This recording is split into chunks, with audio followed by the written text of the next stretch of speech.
Hello friends, welcome to online classes. मेरा नाम है रजत अग्रहरी। ये हमारी जो जीएस पॉलिटी का सेगमेंट चल रहा है, इसकी पिछली क्लास में हम लोगों ने स्थानीय स्वशासन का आधा पार्ट देख लिया था। पंचायती राज व्यवस्था हम लोगों ने देख लिया था। आप लोग इस वीडियो को शुरू से लेकर के अंत तक देखिए, ताकि पंचायती राज व्यवस्था की जो दूसरी क्लास है यह भी आपको पूरी समझ में आ जाए और पंचायती राज व्यवस्था से फिर कोई भी ऐसा क्वेश्चन ना हो जो आपसे छूटे। ठीक है। पंचायती राज व्यवस्था कंप्लीट कर दिया था मैंने। पंचायती राज व्यवस्था में एक आर्टिकल था 243 एम करके, 243 एम करके। उसमें लिखा हुआ था कि कतिपय मामलों में, मैंने कल बताया था आपको लास्ट क्लास में, कतिपय मामलों में जो इसके जो पंचायती राज व्यवस्था के जो उपबंध है वह लागू नहीं होते। उसका मतलब यह होता है, और कुछ अनुसूचित क्षेत्र भी थे, जैसे उसमें कुछ राज्य थे, जम्मू कश्मीर, मेघालय, मिजोरम, नागालैंड और कुछ और भी अन्य प्रदेशों के अनुसूचित क्षेत्र थे जहां पे पंचायती राज व्यवस्था के जो कानून थे वह लागू नहीं हुए थे। ऐसा संविधान में जब 73वां संविधान संशोधन हुआ था तब ऐसा प्रावधान किया गया था। ठीक है। फिर जब यह आपका संशोधन किया गया था, जब यह प्रावधान किया गया था 73वें संविधान संशोधन में, है ना, जब यह जो है प्रावधान किया गया था 1992 में 73वें संविधान संशोधन में, उस टाइम पे तो चलिए व्यवस्था नहीं थी कई सारे क्षेत्रों में। बाद में क्या हुआ, 1996 में, 1996 में एक अधिनियम आया जिसको हम कहते हैं पेशा अधिनियम, इसको विस्तार अधिनियम भी कहते हैं। और इस अधिनियम का मेन उद्देश्य ही यही था कि वह सब जो अनुसूचित क्षेत्र या 243 एम के अंतर्गत जहां जहां संविधान, जहां जहां पंचायती राज व्यवस्था लागू नहीं है वहां या तो कुछ अपवाद रख दिए जाएं, कुछ एक्सेप्शन रख दिया जाए, सारे प्रावधान न लागू किए जाएं, या फिर कुछ संशोधन के साथ प्रावधान लागू किए जाएं। मतलब कुछ ना कुछ करिए, लेकिन अल्टीमेटली आप हर जगह पंचायती राज व्यवस्था को इंप्लीमेंट कराइए, भले चाहे कुछ अपवादों के साथ कराइए, है ना। जैसे दो चार चीजें उसको हटा दिया गया, उसके साथ जो है पंचायती राज को इंप्लीमेंट किया गया, या फिर एक काम करिए, कुछ अमेंडमेंट करिए और उसके साथ वहां पंचायती राज व्यवस्था को लागू करिए। इस उद्देश्य से यह पेशा अधिनियम आया था 1996। तो एक क्वेश्चन बनता है कि पेशा अधिनियम किससे संबंधित है, तो याद रखिएगा, पंचायती राज व्यवस्था जिन जिन क्षेत्रों में लागू नहीं हो पाई थी उन क्षेत्रों में लागू कराने के लिए यह पेशा अधिनियम लाया गया था। कब लाया गया था, तो 1992 में। अगर 73वां संविधान संशोधन होता है तो उसी के 4 साल बाद यानी कि 1996 में यह अधिनियम लाया गया था। ठीक, लिखा भी हुआ है कि संविधान का भाग 9, संविधान के भाग 9 का मतलब क्या हुआ, वही पंचायती राज व्यवस्था। उसमें जो है साफ साफ लिखा है कि 5वीं अनुसूची के, कहा लिखा है, मैंने कल ही बताया था, 243 एम, 243 एम करके एक आर्टिकल है, उसमें लिखा हुआ है, उसमें लिखा है कि 5वीं अनुसूची के वर्णित क्षेत्रों पर लागू नहीं होता। कुछ क्षेत्र है जहां लागू नहीं होता, मतलब कि जो 5वीं अनुसूची के जो राज्य हैं, जो मैंने यहाँ लिख रखे हैं, बाद में बताता हूँ, इसके कुछ अनुसूचित क्षेत्र थे जहां ट्राइबल्स वगैरह ज्यादा रहते हैं, वहां पे जो है इसको इंप्लीमेंट नहीं किया गया था 1992 में, लेकिन बाद में इस पेशा अधिनियम के माध्यम से इसको इंप्लीमेंट किया गया। तो कहा गया संविधान का भाग 9 यानी कि पंचायती राज व्यवस्था 5वीं अनुसूची के वर्णित क्षेत्रों पर लागू नहीं होता। ये कहा लिखा है, आर्टिकल 243 एम में लिखा हुआ है। किंतु अब इस अधिनियम में क्या लिखा गया, किंतु संसद पंचायत संबंधी प्रावधान को कुछ अपवादों और कुछ संशोधनों के साथ उन क्षेत्रों पर या उक्त क्षेत्रों पर लागू कर सकती है। ठीक है, आइए आगे बात करते हैं। मेन बात करते हैं पेशा अधिनियम के उद्देश्य क्या है। पहला उद्देश्य क्या था कि जो पंचायतों से जुड़े प्रावधान थे वह अमेंडमेंट के साथ, संशोधन के साथ ही सही, लेकिन अनुसूचित क्षेत्रों में वो इंप्लीमेंट हो जाए। पहला तो इसका ये जो है प्रावधान था या उद्देश्य था। दूसरा, जो जनजाति है यानी कि जो ट्राइबल्स रह रहे हैं, ट्राइबल्स को स्वशासन मिले, यानी कि वो अपने आप को सेल्फ गवर्न करें, ये दूसरा उद्देश्य था। फिर तीसरा उद्देश्य क्या था कि वही जो ट्राइबल ग्रुप हैं उनकी जो कला है, संस्कृति, आर्ट और कल्चर है, उनको संरक्षित किया जाए। फिर पंचायतों को निचले स्तर पर, जैसे क्या होता है, पंचायत के माध्यम से किसको ताकत दी जा रही है, ग्राम सभा को ताकत दी जा रही है ना। तो इसका उद्देश्य यह था कि जो पंचायत जो है, जो पंचायत वगैरह, वो ग्राम सभा की शक्तियों को छीन ना ले, ग्राम सभा की जो शक्तियां हैं वो कहीं कम ना हो जाए। तो यह भी इसका उद्देश्य था। तो ये मेन उद्देश्य थे।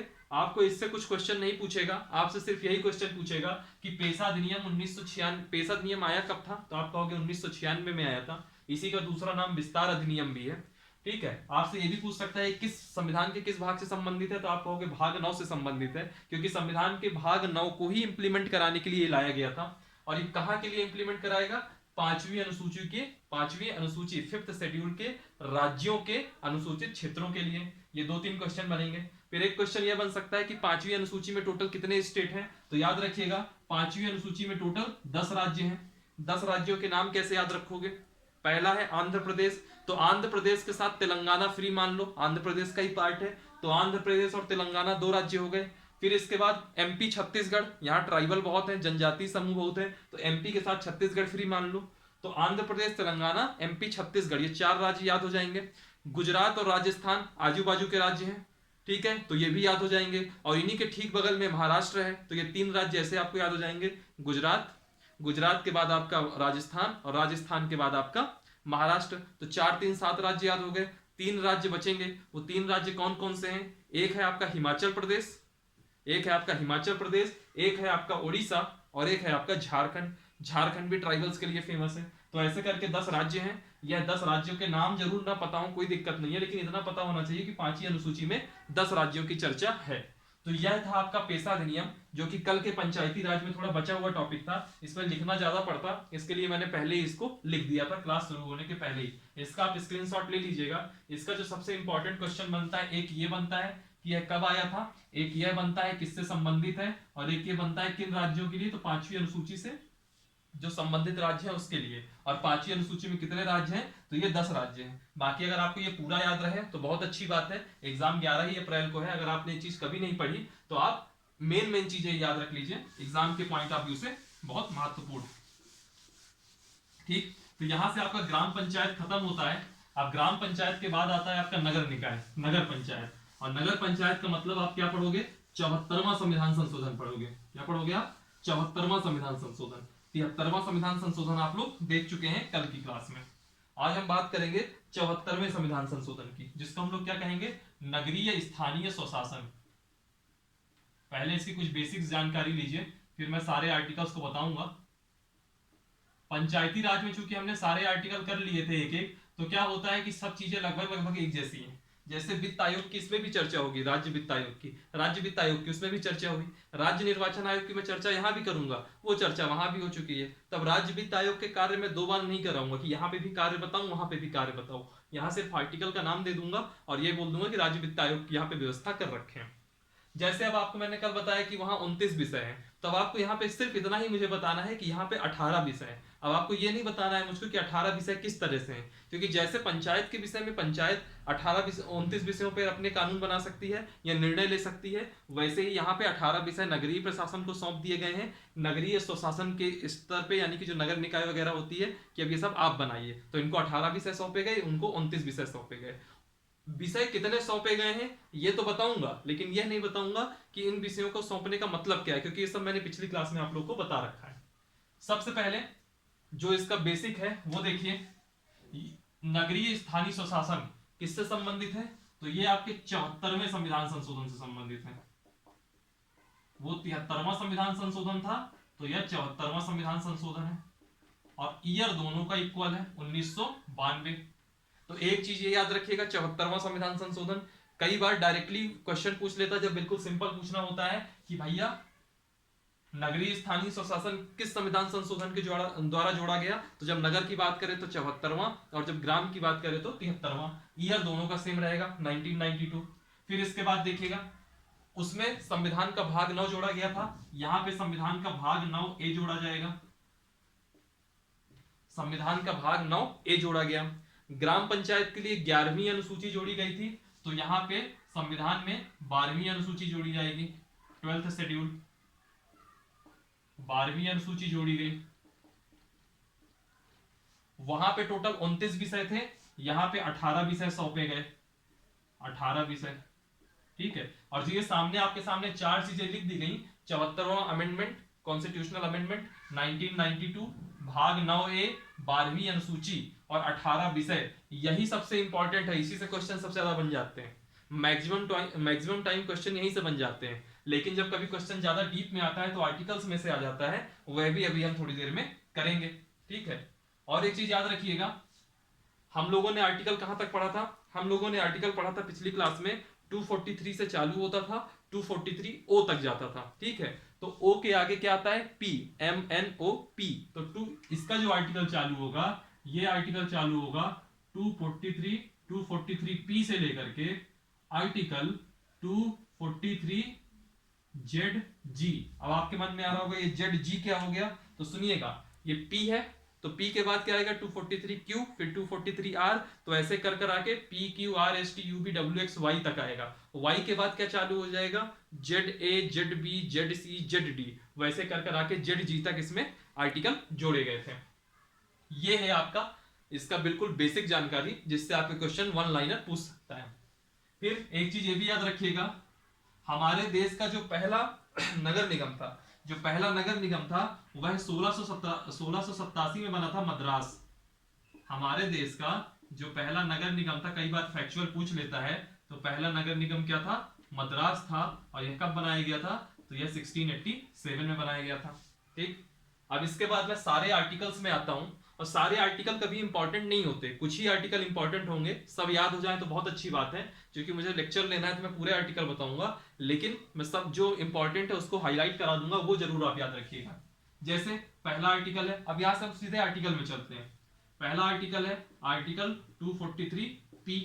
तो 243 पी है, तो इसमें क्या बताई जाएंगी, इसमें परिभाषाएं हैं, और इतना लिख करके आप भूल जाइए कि कुछ है भी इसमें।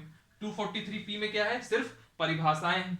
फिर आर्टिकल 243 क्यू, बहुत इंपॉर्टेंट आर्टिकल है, ये बहुत ही इंपॉर्टेंट आर्टिकल है। इसमें बताया गया है नगर पालिकाओं का गठन, नगर पालिका का गठन। ठीक, नगर पालिका का गठन, तो इसमें तीन चीजें बताई गई। पहला बताया गया, तीन तरीके से बताया गया। पहला बताया गया नगर पंचायत, जब ग्राम पंचायत अपग्रेड होती है तो नगर पंचायत बनती है, जब नगर पंचायत अपग्रेड होता है तो नगर परिषद बनता है, और जब नगर परिषद अपग्रेड हो जाता है तो वह नगर निकाय बन जाता है। अब सवाल उठता है कि इसके लिए आवश्यक शर्तें क्या है, तो याद रखिए नगर पंचायत, जब आपके यहाँ की जनसंख्या 10,000 से लेकर के 20,000 हो तो वह नगर पंचायत बनेगा। जब जनसंख्या 10,000 से 20,000 हो तो नगर पंचायत बनेगा। जब जनसंख्या आपकी 20,000 से 3 लाख हो, जब आपके यहाँ जनसंख्या 20,000 से 3 लाख हो,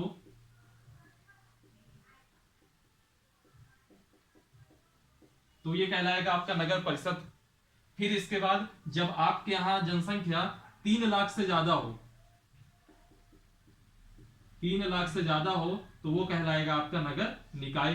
तो ऐसे करके नगर पालिका का गठन होता है, नगर पंचायत, नगर परिषद, नगर निकाय। शर्तें क्या है, 10,000 से 20,000 तो नगर पंचायत, 20,000 से 3 लाख तो नगर परिषद, 3 लाख से ज्यादा तो नगर निकाय। ये आर्टिकल इंपॉर्टेंट है, आर्टिकल 243 क्यू। ठीक है, फिर इसके बाद आर्टिकल 243 आर आता है, और इसमें बात की गई है नगर पालिका की संरचना की। बस आपको इसमें आर्टिकल नहीं पूछेगा, लेकिन मैं आर्टिकल वाइज बता रहा हूं। आपको सिर्फ ये याद रखना है कि यही गठन है, यही इसकी संरचना है। अब संरचना का मतलब क्या होता है कि कौन अध्यक्ष होगा, कौन कैसे क्या प्रोसेस होगी, ये सब चीजें बताई गई है, इसमें बहुत डिटेल में जाने की जरूरत नहीं। फिर अगला आता है आपका आर्टिकल 243S। इसमें बात किया गया है वार्ड समितियों का गठन।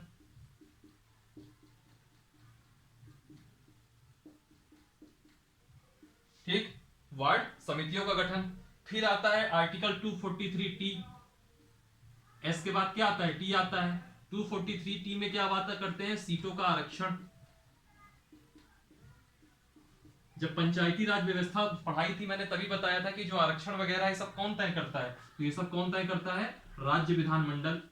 तो ग्राम पंचायत के लिए तो बहुत डिटेल से संविधान में ही आरक्षण की व्यवस्था कर दी गई थी कि कोटा होगा जनसंख्या के अनुपात में, फिर उसके अंदर महिलाओं का कोटा अलग से होगा। लेकिन नगरीय निकायों में आरक्षण करने की जो सुविधा है यह किसके हाथ में है, राज्य विधानमंडल के हाथ में। यानी कि कौन तय करेगा, राज्य विधानमंडल तय करेगा। ठीक, तो ये हो गया आपका आर्टिकल 243T हो गया। ठीक, फिर एक आता है आर्टिकल 243U। आई होप दिख रहा होगा। यू में बात की गई है कार्यकाल, और कार्यकाल कितना होगा, 5 वर्ष होगा। सामान्य कार्यकाल 5 वर्ष होगा। 5 वर्ष के पहले भी भंग किया जा सकता है। भंग होने की वही सेम प्रोसेस है जैसा पंचायत में हम लोगों ने देखा था। भंग हो गया तो 6 महीने के अंदर चुनाव कराना पड़ेगा, और जो नवगठित नगर निकाय होगा या नवगठित नगर पंचायत होगी उसको शेष कार्यकाल मिलेगा, ना कि पूरा कार्यकाल मिलेगा। आप लोग इसका स्क्रीनशॉट ले लीजिएगा। अगर स्क्रीनशॉट मिस रह गया हो तो आप इसका एक बार बैकग्राउंड स्क्रीन मतलब 10 सेकंड वीडियो रिवाइंड कीजिएगा। हम कहां तक बात कर चुके थे? हम बात कर चुके थे 243 U तक। फिर हम बात करते हैं 243V की। 243V में चर्चा है अयोग्यताओं की, यानी कि इसमें यह नहीं लिखा कि कौन लोग चुनाव लड़ सकते हैं, इसमें यह लिखा है कि कौन लोग चुनाव नहीं लड़ सकते हैं। तो 243B में किन की बात की गई, कौन चुनाव नहीं लड़ सकता? जिनकी उम्र 21 वर्ष से कम हो। यानी कि इसका मतलब क्या हुआ कि अगर आपको चुनाव लड़ना है तो आपकी मिनिमम उम्र 21 वर्ष होनी चाहिए। और दूसरी क्या है, जैसे पागल ना हो, दिवालिया ना हो, है ना, पागल या दिवालिया ना हो। पागल को आप विकृत चित्त भी लिख सकते हैं, पागल या दिवालिया ना हो। और याद रखिएगा जो ये अयोग्यताएं हैं इसको कौन तय करेगा? राज्य विधानमंडल। वहां पर भी राज्य विधानमंडल तय करता था, यहाँ पे भी राज्य विधानमंडल तय करेगा। अब इसमें यह भी बोल सकता है राज्य विधानमंडल कि भैया अगर आप 5वीं पास हो गए या 10वीं पास हो गए तभी आप चुनाव लड़ सकते हो, ठीक है। तो अगर 10वीं से कम पढ़े लिखे हो तो आपकी अयोग्यता बन जाएगी। तो राज्य विधानमंडल अपनी सुविधा के हिसाब से समय समय में अपनी पॉलिसीज के हिसाब से यह अयोग्यताएं तय करता है। फिर आता है article 243W। Article 243W। 243W में क्या है? जो नगर पालिका के प्राधिकार हैं,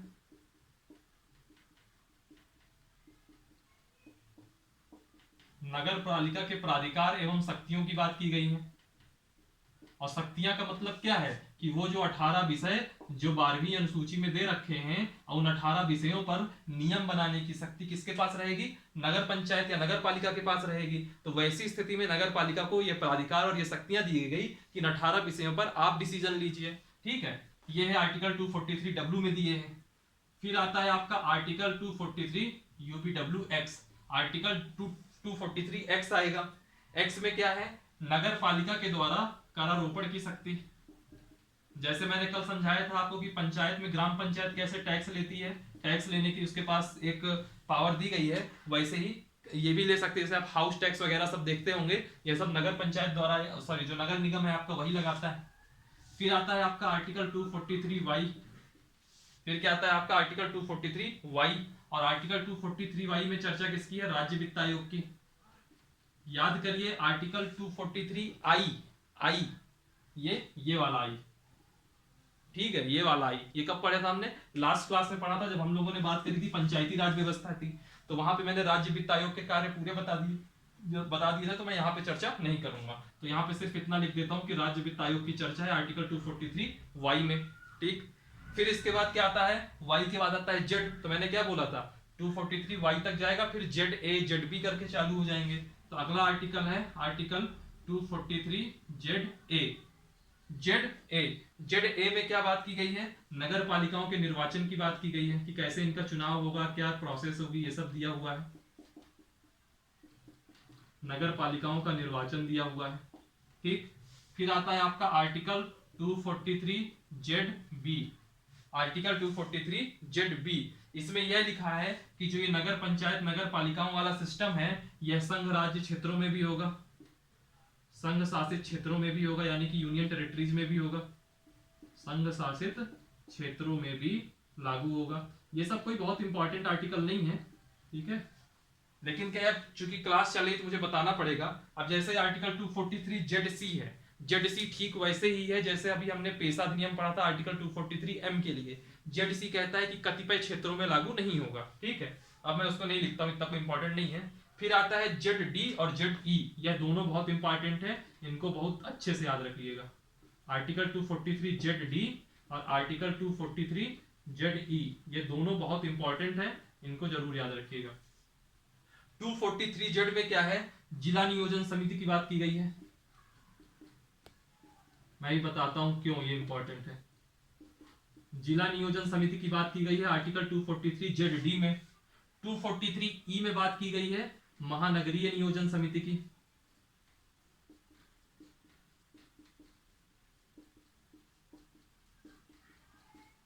ठीक, जिला नियोजन समिति और महानगरीय नियोजन समिति। जो जिला नियोजन समिति होती है उसमें 3/4 सदस्य, इसमें जो है जो आपके 3/4 मेंबर होंगे ये आपके नगर पालिका और ग्राम पंचायत से होंगे। नगर पालिका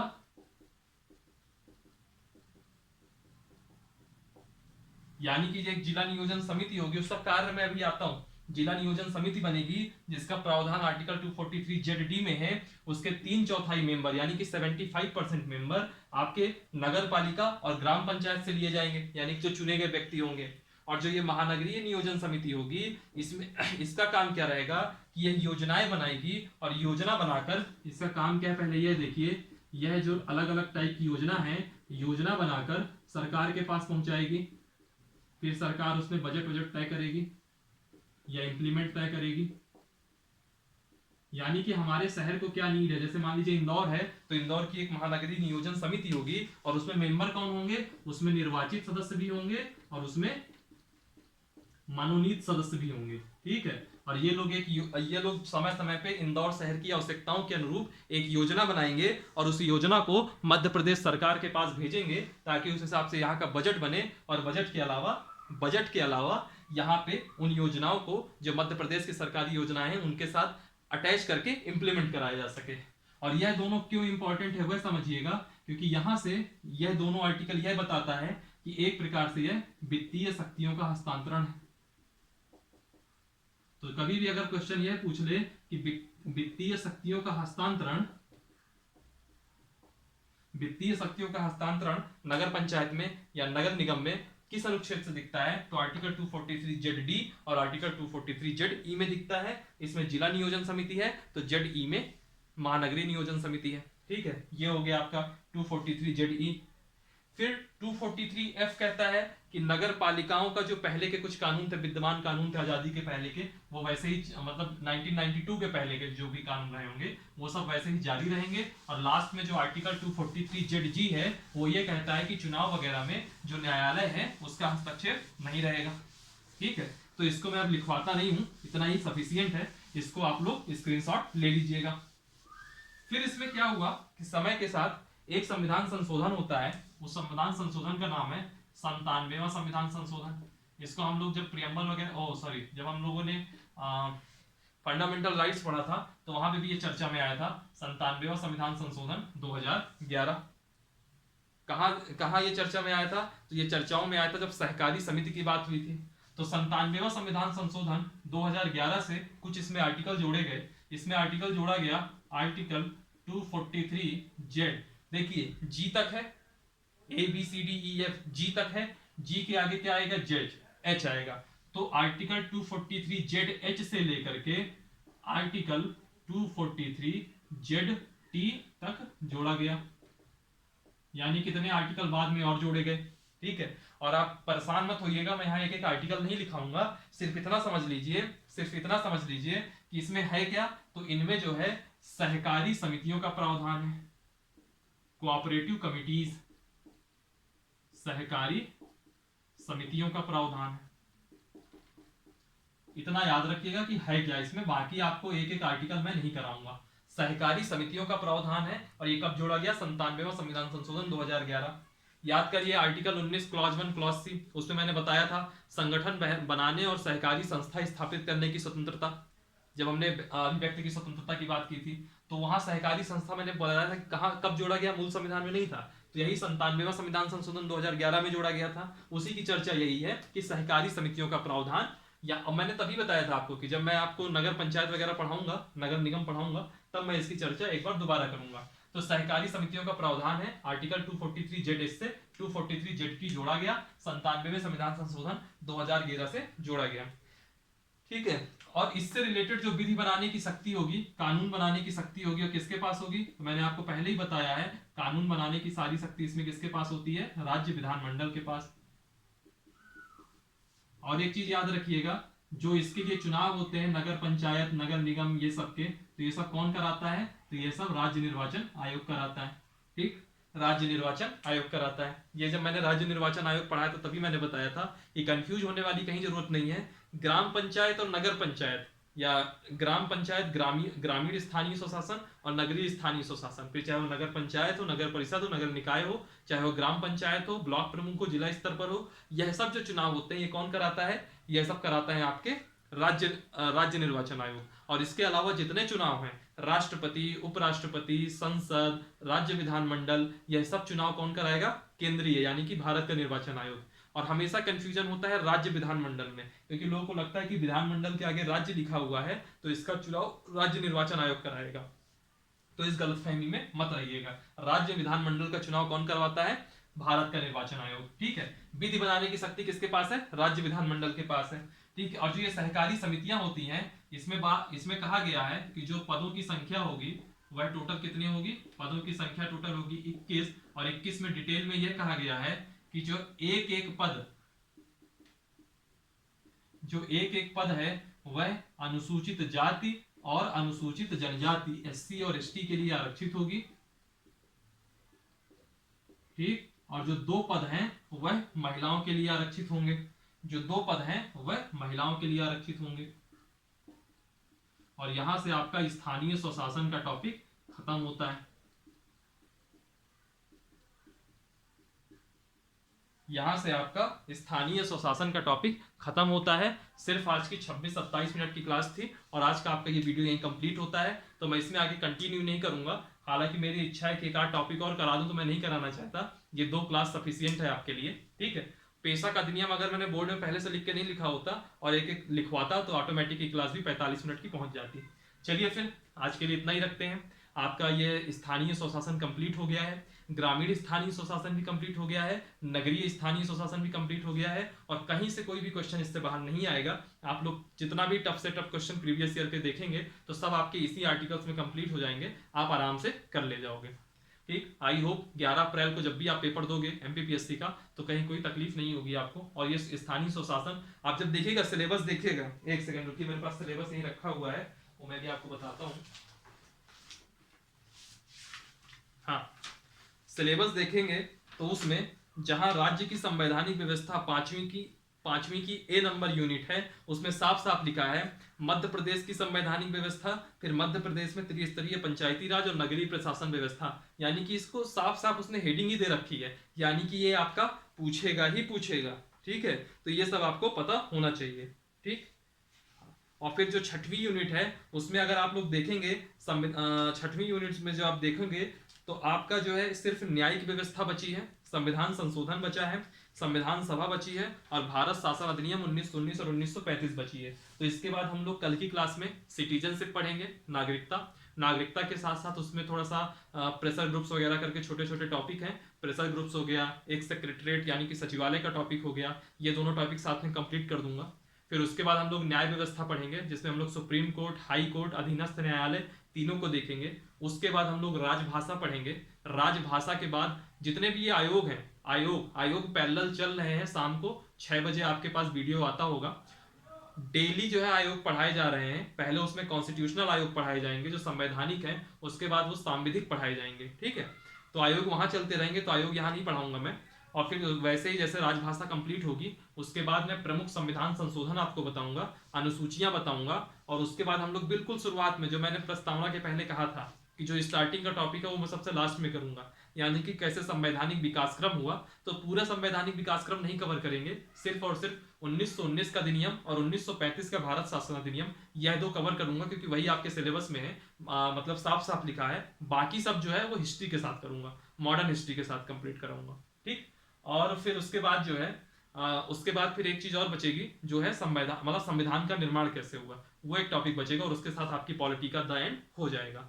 चलिए फिर आप लोग इस वीडियो को लाइक कीजिए, कमेंट कीजिए, कहीं कोई डाउट है तो कमेंट सेक्शन में जाकर के बिल्कुल पूछिएगा आप। ठीक है, चलिए फिर वीडियो की लिंक जरूर शेयर कीजिएगा ताकि ज़्यादा से ज़्यादा लोग देखें। और डिस्क्रिप्शन बॉक्स में टेलीग्राम, फेसबुक सबकी लिंक दे रखी होगी, आप लोग ज्वाइन कीजिए, खासतौर पर टेलीग्राम, उसमें PDF वगैरह सब आते हैं। और ये कोरोना का टाइम वापस से चालू हो गया है, केसेस बढ़ रहे हैं, तो आप लोग थोड़ा सेफ रहिए, जहाँ रहिए मास्क वगैरह पहनिए, बाहर अनावश्यक जाना अवॉइड कीजिए, जो कि आपकी हेल्थ के लिए काफ़ी ठीक रहेगा। After all health is wealth. और जब तक आप लोग का प्रॉपर वैक्सीनेशन नहीं हो जाता है, दोनों वैक्सीन नहीं लग जाती हैं, दोनों डोज नहीं मिल जाता है, उसके बाद 1 महीने और इंतजार करिए ताकि आपके अंदर का इम्यून सिस्टम जो उससे अगेंस्ट लड़ने का विकसित होना है वह विकसित हो जाए। उसके बाद आप लोग बाहर निकलिए, मतलब अनावश्यक मत निकलिए। अब काम होगा तो आप निकलेंगे ही, मैं ही खुद निकलता हूँ। ठीक है, चलिए फिर हंसते रहिए, पढ़ते रहिए। आज की क्लास इतनी रखते हैं। Thank you for watching, thank you very much, thank you so much.